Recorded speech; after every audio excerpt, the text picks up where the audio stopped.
Արդյոք խաղաղության պայմանագրի ստորագրումից հետո ԵՄ դիտորդական առաքելությունը պետք է դուրս բերվի հայ-ադրբեջանական սահմանից։ Այս հարցը երեկվանից ակտիվորեն քննարկվում է հանրային քաղաքական տիրույթում։ Առույթը խաղաղության պայմանագրի նախագծի վերջին երկու կետերի շուրջ կողմերի միջև պայմանավորվածության հասնելու հայտարարությունն էր։ Հայաստանի եւ Ադրբեջանի միջև խաղաղության պայմանագրի ստորագրումից հետո սահմանին երրորդ երկրների ուժեր չեն տեղակայվի, իսկ միջազգային հայցերը հետ կկանչվեն։ Այս մասին երեք ճեպազրույցի ժամանակ ասաց վարչապետ Նիկոլ Փաշինյանը։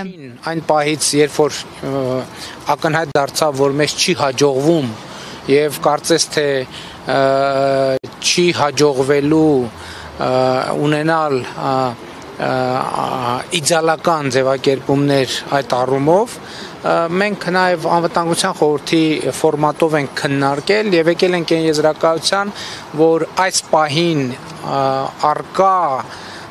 արկա բովանդակությունը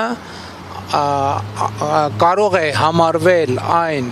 փող զիջումային տարբերակը, որը կարող է ընդունելի լինել եւ ըստ էության այո, այս հանգամանքներում ընդունելու է Հայաստանի Հանրապետության համար։ Խաղաղության պայմանագրի մասին որոշ մանրամասներ այսօր ազգային ժողովում ներկայացրեց արտաքին գործերի նախարար Արարատ Միրզոյանը։ Քննարկումն ուղեկցվում էր ընդդիմադիր падգամավորների հետ թեժ բանավեճերով։ Հարգելի գործընկերներ, պարոն Դանիելյան, պարոն Եղոյան, որևէ միտում չունեմ, որ վիրավորելու որևէ միտում չունեմ, փորձեմ այլ ձևակերպեմ, փորձեմ այլ ձև։ Ասում եք, նշ չի որ չեք ասում։ Պարզավոր ասում եք։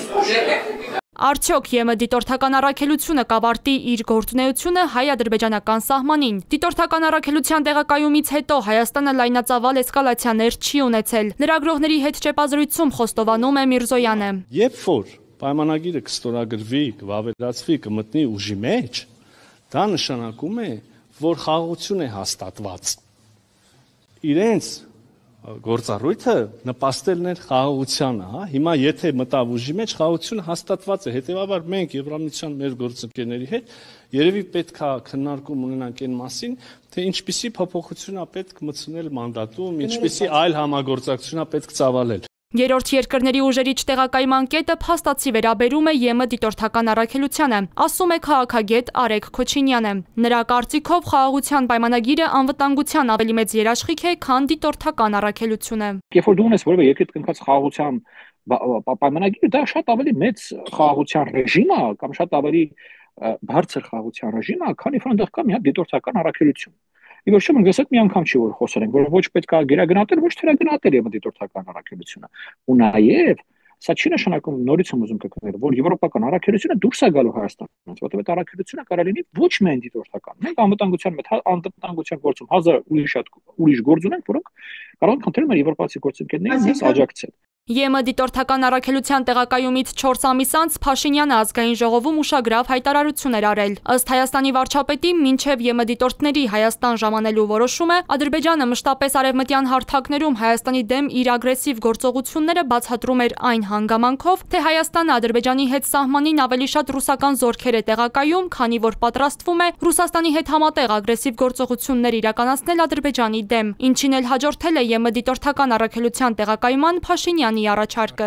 Արևմտյան մեր գործընկերները արդեն սկսել են մեզ խետ նայել, թե դուք փաստորեն հիմա իրականում պատրաստում եք ագրեսիվ գործողություններ իրականացնել, որտեղ այնտեղ մեծ կուտակումներ կան զորքերի ռուսական եւ հայկական, որ պատրաստվում եք հարձակվել Ադրբեջանի վրա, խեղճ ադրբեջանցիները ստիպված բարձունքներ են ուզում գրավեն, որպեսզի հավասարակշռեն այդ ռազմը, մենք ասենք շատ լավ։ Մենք հասկանալով, որ շատ մեծ ռեսուրսներ են ծախսում դրա վրա, ասենք շատ լավ եկեք դուք տեղում դիտարկեք, տեսեք, այդ ամեն ինչը իրականությանը համապատասխանում է, թե չի համապատասխանում։ ԵՄ դիտորդական առաքելությունը Հայաստանում սկսեց գործել 2020 թվականի հոկտեմբերի 20-ից 2 ամիս ժամկետով։ Նպատակը խաղաղության եւ կայունության աջակցելն էր, հրադադարի խախտումներն արձանագրելը։ Սկզբում շատերը կարծում էին, թե մենք այստեղ ենք որպես պաշտպանական ուժ, զինված ուժեր ենք, ինչպես ռուս խաղաղապահներն են։ Մենք նրանց բացատրում էինք, որ սա այդ դեպքը չէ, մեր նպատակը մեր ներկայության շնորհիվ լարվածությունը հանդարտեցնելն է։ Մենք Եվրամիության ամենատեսանելի մասն ենք, քանի որ եղանակային նման պայմաններում այս տարածք, բացի մեզանից, Ուրիշ ոչ ոք չի գնում։ Մարդիկ տեսնում են մեզ, տեսնում են Եվրոպական միության դրոշը եւ զգում, որ միջազգային հանրությունն անտարբեր չէ։ Ֆակտոր TV-ին շուրջ 1 տարի առաջ ԵՄ բարեկների հետ շրջայց էր կատարել եւ խոսել բնակիչների հետ։ Խաչիկ գյուղի բնակիչները պատմել էին, թե ինչ ազդեցություն է ունեցել ԵՄ դիտորդների տեղակայումը սահմանին։ Նախկինում որ դրանք չկային, այստեղ ամեն տեղ էլ կրագոցներ եւ այլ։ Հիմա մի քիչ զսպված է, այսքան բաներից հետո, այսքան 44 օրյա պատերազմ եւ այլ, մենք Նախիջևանի սրտի մեջ մտած գյուղը,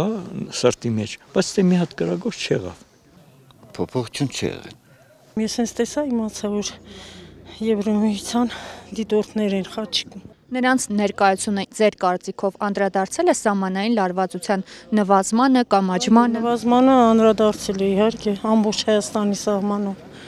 զգում ենք տարբերություն։ Դիտորդական առաքելության անձնակազմի թիվը 2 տարվա ընթացքում 40-ից հասավ ավելի քան 200-ի, ներառյալ միջազգային եւ տեղական անձնակազմը։ Փետրվարի 20-ից Հայաստանի Հանրապետությունում տեղակայված ԵՄ դիտորդական առաքելությունը սկսեց նոր մանդատի շրջանակում աշխատանքը 2 տարի ժամկետով։ Բաքուն շարունակաբար ԵՄ առաքելությանը քննադատել է, պնդել, որ դիտորդները Հարավային Կովկասում սրում են իրավիճակը, եւ ավելի ուշ պարզվեց, որ խաղաղության պայմանագրի չհամաձայնեցված կետերից մեկը վերաբերում է հայ-ադրբեջանական սահմանից ԵՄ դիտորդների դուրսբերմանը։ Ամիսներ առաջ Փաշինյանը հայտնեց, որ հայկական կողմը Ադրբեջանին առաջարկել է ԵՄ դիտորդներին հեռացնել միայն սահմանազատված հատվածներից։ Ստացվում է, ադրբեջանական կողմը չի ընդունել այս առաջարկը եւ ԵՄ դիտորդների բարեկությունը սահմանին կավարտվի ոչ թե սահմանազատումից, այլ խաղաղության պայմանագրի ստորագրումից հետո։